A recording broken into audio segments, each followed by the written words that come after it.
Jangan lupa like, komen, dan subscribe channel YouTube TVRI Bengkulu dan nyalakan lonceng notifikasinya.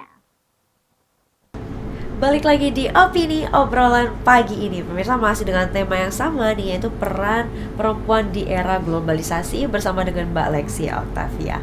Oke Mbak, kalau di segmen sebelumnya tadi kan sempat tuh Mbak sempat di akhir-akhir segmen sempat takut menikah. Mungkin itu banyak juga terjadi dengan perempuan-perempuan sekarang karena kemudahan akses berita-berita sekarang udah luar biasa ya Mbak ya. Itu gimana sih akhirnya Mbak bisa berhasil mengubah mindsetnya, akhirnya bisa melangkah ke jenjang pernikahan? Karena ini bisa membuka pikiran juga untuk para pemirsa Opini. Nah, kalau saya sih berbagi pengalaman saya sendiri itu. Ketika saya ada takut, artinya pasti ada jalan keluarnya. Nah, saya belajar dari situ, dari pengalaman kawan-kawan yang melapor, kawan-kawan yang sudah berkeluarga di cewek perempuan, bagaimana mereka menjalankan rumah tangga seperti itu. Dari kasus-kasus yang ditangani, artinya ada hal-hal yang perlu dibangun dulu dong sebelum kita memutuskan untuk menikah. Tentu itu adalah alatnya komunikasi dengan calon pasangan seperti itu. Misalnya, hal yang tidak pernah kita suka adalah dipukul. Atau ditelantarkan secara ekonomi, yang banyak terjadi kan itu kalau dalam rumah tangga. Tentu sebelum menikah kita sudah negosiasi, kalau bahasa saya. Negosiasi itu bukan antara jual dan beli ya, tapi disampaikan, saya tidak mau kamu perlakukan seperti ini. Apakah kamu sanggup menikah dengan saya? Seperti itu. Jadi jangan sampai kita itu ketika tidak dikomunikasikan, itu akan terjadi seperti itu. Bukan berarti setelah menikah baru berbicara. Nah, banyak juga yang terjadi itu tidak terima ketika sudah berkeluarga. Ini kan kadang-kadang perempuan dilema, mau berpisah, malu baru menikah, atau yang sudah punya anak memikirkan anak. Iya. Kalau saya itu ketika kita sudah ngambil keputusan, pasti ada risiko yang kita ambil seperti itu. Nah, tapi sebelumnya terjadi dalam yang namanya pernikahan tadi, tentu kita sudah mempersiapkan diri. Harus mempersiapkan diri. Kalau saya, apapun yang terjadi ke depannya, kita harus ambil resiko. Dan sebagai perempuan, kita harus berani membuka suara. Dan jangan ketika kita menjadi korban kekerasan dalam rumah tangga, kita anggap itu sebuah masalah yang tidak bisa dipecahkan.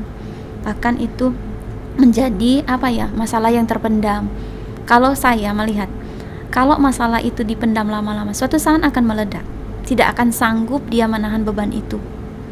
Ada dua hal kemungkinan, bisa melukai orang lain atau melukai diri sendiri. Bahkan sudah 24 tahun menikah baru bercerai misal nih.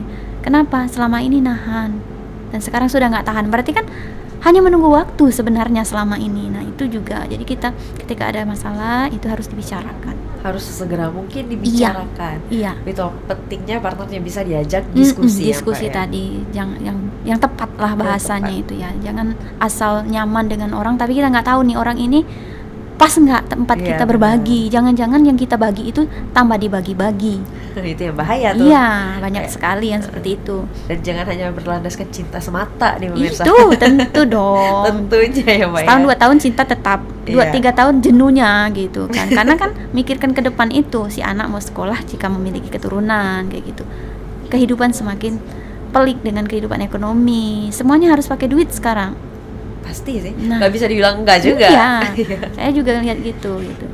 Oke, nah kalau sekarang kita bahas mengenai sukanya nih, selama menekuni bidang ini, apa sih Mbak cerita sukanya, boleh dibagi sedikit nggak? Oh, kalau cerita sukanya itu banyak sekali sih Mbak. Salah satunya impact positifnya untuk diri Mbak juga. Sebagai perempuan saya tahu haknya si perempuan begitu. Nah, saya di cewek perempuan kan sudah kurang lebih 10 tahun sejak 2013 begitu. Selama ini nggak tahu, menjadi tahu apa yang menjadi hak perempuan. Berani berbicara seperti itu. Karena saya basicnya ya tadi anak ekonomi, akuntansi lagi gitu kan. Nah, ketika masuk ke cewek perempuan itu kayak dunianya itu benar-benar nyata loh di duniaku gitu, di keluarga. Ketika keluarga punya masalah, kita berani menyampaikan. Kadang-kadang kan kita kebanyakan nih, misalnya kakak kita punya masalah, kita nggak mau ikut campur. Sebenarnya kalau menurut saya itu bukan ikut campur loh, kita membantu, memberitahu, berbagi pengetahuan lah ya. Nah, dan saya pun juga begitu. Saya ketika ada teman yang lebih jauh di bawah saya usianya, tapi dia menyampaikan pendapatnya, itu saya dengarkan seperti itu. Jadi itu yang menjadi suka saya di cewek perempuan begitu. Jadi kami tuh saling menguatkan dan berbagi seperti itu. Jadi secara tidak langsung itu apa ya, mengubah mindset. Tentu. Mbak jadi tahu bagaimana membentengi diri, Mm-mm. seperti itu ya. Iya. Dan itu juga yang harus dilakukan Mm-mm. oleh para perempuan Tentu. untuk menghadapi era globalisasi Ya. ini. Boleh sedikit sampaikan tipsnya Mbak, untuk para perempuan di luar sana, gimana sih perannya, apa sih yang harus dilakukan menghadapi era kemajuan ini gitu, zaman globalisasi ini. Oke. Jadi yang perlu kita ketahui dan pahami semua menghadapi dunia ini, kita harus mau mengembangkan diri, menambah informasi yang terkini kayak gitu.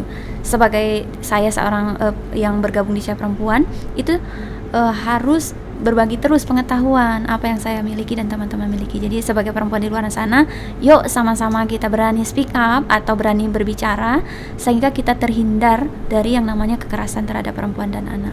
Karena kekerasan itu bisa menimpa siapa saja, di Kapan mana saja. saja dan kapan saja. Benar Jadi yang sekali. bisa menolong diri kita adalah diri kita sendiri. Oke, Mbak, terima kasih banyak ya Mbak ya.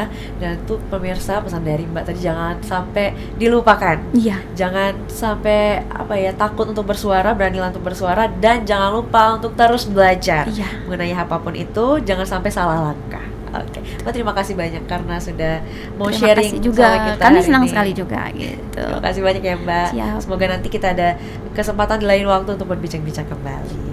Untuk pemirsa, terima kasih banyak karena sudah menyaksikan Opini pada hari ini. Jangan lupa terus saksikan Opini dari hari Senin hingga dengan Sabtu pukul 8 pagi hanya di TVRI Bengkulu. Saya Utari Novadini mewakili kerabat kerja yang bertugas pamit undur diri. Sekian dan terima kasih. Wassalamualaikum warahmatullahi wabarakatuh dan sampai jumpa.